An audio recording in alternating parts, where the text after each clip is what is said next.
Dear viewers, শিমুলস টিউটোরিয়ালে আপনাকে সদর সম্ভাষণ। শিমুলস টিউটোরিয়ালের আজকের ভিডিও আলোচনার বিষয় এসএসসি 2025 সালের মাদ্রাসা বোর্ডের সাধারণ গণিত প্রশ্নের 1 নং গাণিতিক সমস্যাটির সমাধান। তো এই হচ্ছে 1 নং গাণিতিক সমস্যাটি। তো আমরা নিশ্চয়ই প্রশ্ন দেখেই বুঝতে পারছি 1 নং গাণিতিক সমস্যাটি এসেছিল পাঠ্য বইয়ের দ্বিতীয় অধ্যায় অর্থাৎ সেট ও ফাংশন অধ্যায়ের আলোকে। এখন আমরা একে একে সমাধান দেখব। ক নম্বর প্রশ্নে বলা হয়েছে x belongs to n such that x12 এর গুণনীয়ক এবং 3 এর গুণিতক এই সেটটিকে তালিকা পদ্ধতিতে প্রকাশ করো। তো ক নম্বরে দেওয়া আছে x belongs to n such that x12 এর গুণনীয়ক এবং 3 এর গুণিতক।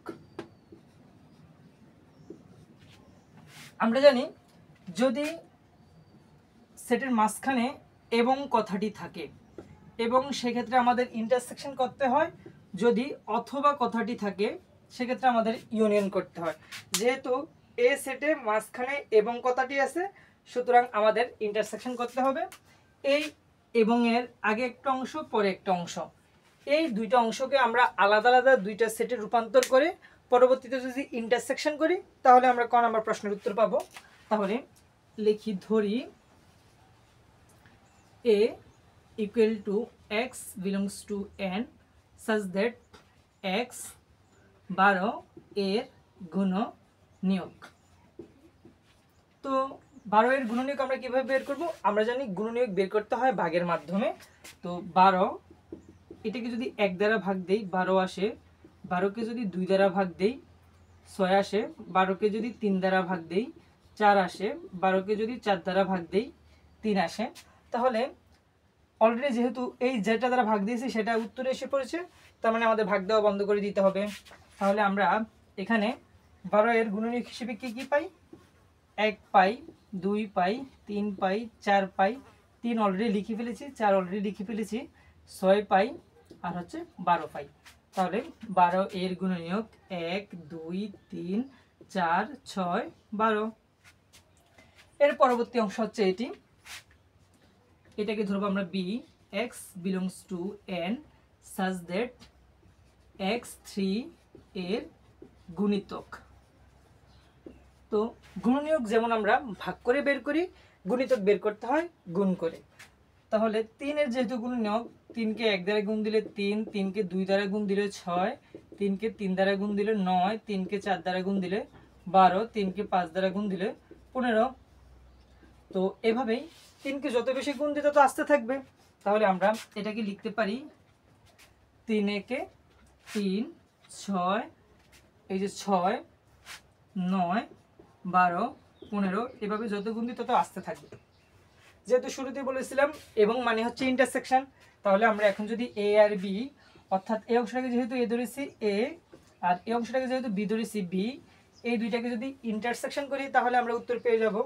সুতরাং এ ইন্টারসেকশন বি, এর মান কত? এর মান আমরা পেলাম 1 2 3 4 6 12। ইন্টারসেকশন বি এর মান কত পেলাম? বি এর মান হচ্ছে 3 6 9 12 15, এভাবেই আসতে থাকবে বি এর মান। তাহলে এই দুইটা জিনিসের ভিতরে যদি আমরা ইন্টারসেকশন করি, এখন আমরা জানি ইন্টারসেকশন মানে হচ্ছে শুধুমাত্র কমন, অর্থাৎ যেই উপাদানটা দুইটা সেটে আছে সেটা হচ্ছে ইন্টারসেকশন। তাহলে এই 1 এই সেটে 1 নাই, তার মানে 1 লেখা যাবে না। 2 এই সেটে 2 নাই, তার মানে 2 লেখা যাবে না। 3 এই সেটেও 3 আছে, তাহলে উত্তরে কি আসবে? 3।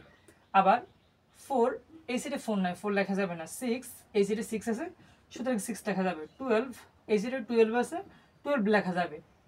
15 এই সেটে তো নাই, এই সেটে যাদেরকে ছিল প্রত্যেককে আমরা হিসাব করে ফেলেছি। এবার এই সেটে যারাই আসুক, যেহেতু এই সেটে নাই তার মানে ওদেরকে লেখা যাবে না, সুতরাং উত্তর এখানেই শেষ। ক নাম্বার প্রশ্নের উত্তর হবে 3, 6, 12। এ ছিল ক নাম্বার প্রশ্নের সমাধান। এর পরবর্তীতে আমরা আসি খ নাম্বার প্রশ্নে।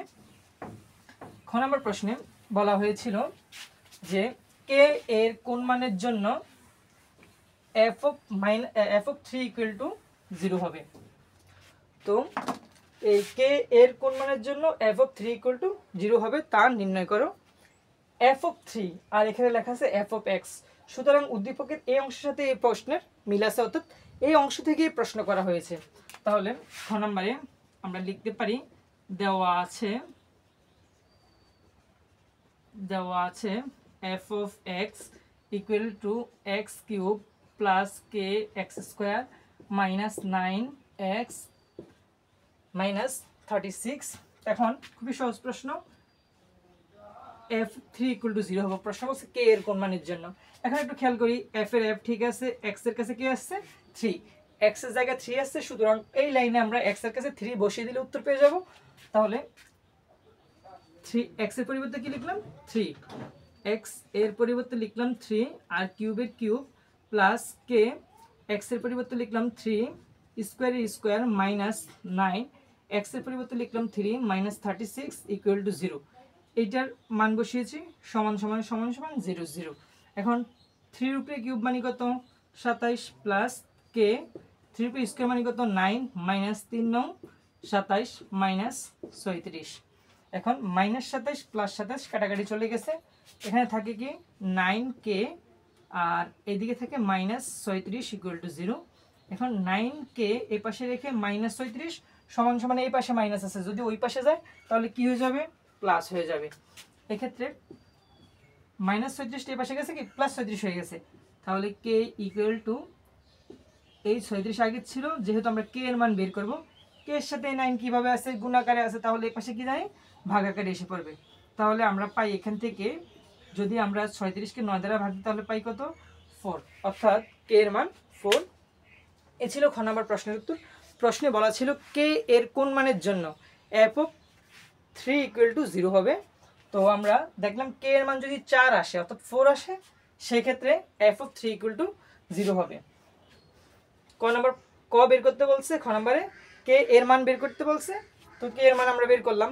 এবার পরবর্তীতে গ নম্বর প্রশ্ন দেখে, গ নম্বর প্রশ্নে বলা ছিল উদ্দীপকের আলোকে দেখাও যে A union B intersection C equal to A intersection C union B intersection C. খুবই সহজ প্রশ্ন। এখন আমরা গ নাম্বার সমাধান দেখব। তো গ নাম্বারের জন্য প্রশ্নে দেওয়া ছিল যে A equal to X belongs to N such that X মৌলিক সংখ্যা ও এক্স লেস দেন 5। তাহলে দেওয়া ছিল A equal to X belongs to N such that X মৌলিক সংখ্যা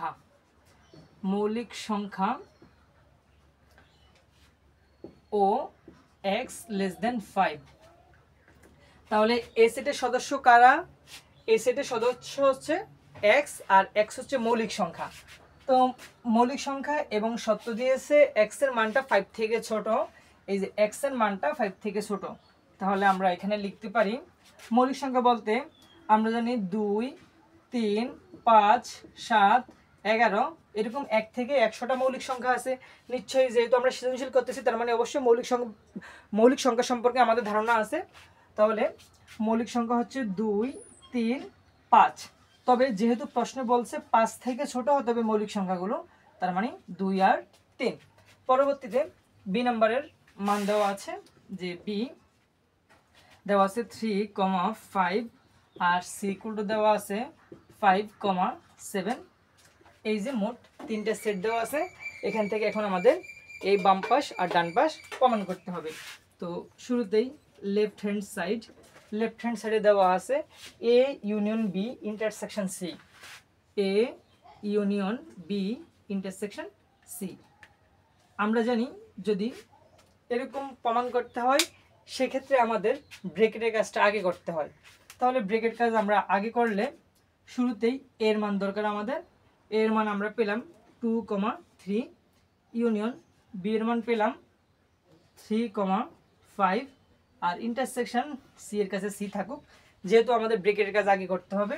তাহলে যদি মাঝখানে ইউনিয়ন থাকলে আমরা বুঝি কমন আনকমন দুইটাই, অর্থাৎ যে কোনো উপাদানেই যে কোনো একটা সেটে থাকলেই হয়। তো এই সেটে 2 আছে, এই সেটে নাই, তারপর আমি লিখতে পারবো, বলছি যে কোনো একটা সেটে থাকলেই হয়। 3 আছে, এখানে 3 আছে, তো লিখলাম 3। 5 আছে, এখানে নাই, তাও লেখা যাবে যেহেতু মাঝখানে ইউনিয়ন আছে। তাহলে 5 ইন্টারসেকশন এই সি। এখন আমরা 2 এর 2 বসালাম, 3 3 5 এর 5 ইন্টারসেকশন ইন্টারসেকশন। এখন আমরা সি এর মানটা বসিয়ে দিতে পারবো। এখন আমরা কাজ করতে পারবো, যেহেতু ব্রেকেটের কাজ আমরা করে ফেলেছি। তাহলে সি এর মানটা কত? সি এর মান হচ্ছে 5,7 5,7। আর যদি মাঝখানে ইন্টারসেকশন থাকে সেক্ষেত্রে আমাদের কাজ হবে শুধুমাত্র কমন। ইউনিয়ন যখন ছিল তখন কমন আনকমন দুইটা নিয়েছি, অর্থাৎ যে কোনো উপাদান একটা সেটে থাকলেই হতো। আর এখন যেহেতু ইন্টারসেকশন, সুতরাং প্রত্যেকটা উপাদান সেই উপাদানকে আমরা লিখতে পারবো যে উপাদানটা দুইটা সেটেই আছে। এখন 2 এখানে 2 নাই, তার মানে লিখতে পারবো না। 3 এখানে 3 নাই, লিখতে পারবো না। 5 এখানে 5 আছে, সুতরাং 5 লিখতে পারবো। আবার 7 তবে এখানে নাই, সুতরাং লিখতে পারবো না। এই ছিল আমাদের বাম পক্ষ। এবার আমরা আসি ডান পক্ষে। রাইট হ্যান্ড সাইড ছিল A intersection C union B intersection C. এটা আমরা পেয়ে গেলাম। এটার মান কত পেলাম? শুধুমাত্র 5। এখন এটার মান বের করব। তো বলছিলাম শুরুতে আমরা ব্রেকেটের কাজ করব। তাহলে ব্রেকেটের কাজ করলে প্রথমে এ এর মান, তো এর মান ছিল কত? 2,3 ইন্টারসেকশন সি এর মান, সি এর মান হচ্ছে 5,7 ইউনিয়ন আবার বি এর মান 3,5 ইন্টারসেকশন সি এর মান 5,7। এখন বলছি ব্রেকেটের কাজ করতে হবে। তো আমরা ব্রেকেট ছিল এ অংশ এবং ব্রেকেট ছিল এ অংশ। তাহলে 2 আছে, মাঝখানে কি আছে? ইন্টারসেকশন। এখানে 2 আছে, এখানে 2 নাই, লিখতে পারবো না। এখানে 3 আছে, এখানে 3 নাই, লিখতে পারবো না। তার মানে এই জায়গায় কি শুধুমাত্র ফাঁকা সেট, এই দুইটার ভিতরে কোনো কমন নাই, সুতরাং লিখতে পারবো না। তার মানে কি ফাঁকা সেট, কোনো উপাদানই নাই। আবার ইউনিয়ন, এই জায়গায় 3 আছে, এখানে 3 নাই, 5 আছে, এখানে 5, তাহলে 5 লিখতে পারবো। আবার এখানে 7 আছে, কোথাও 7 নাই, সুতরাং 7 লিখতে পারবো না।